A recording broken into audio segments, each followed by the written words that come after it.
غلب الزمالك والاهلي مش نافع. لا الاهلي نافع ولا الزمالك، لا بيلعبوا كورة ولا بيفهموا في الكورة. مدربين في التاتورة ويقول لك زيزو ب100 مليون وامام عاشور عايز ملايين.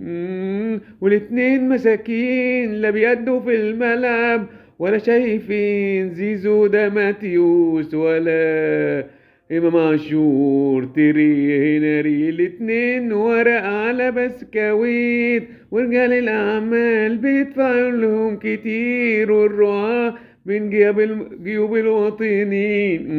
من شيبسي البيبسي وكله في الهلسي، لا كرة نافعة ولا لعيبة منتخب ينفعوا أكيد. مع تحياتي بونجا كستيكي وعام سعيد.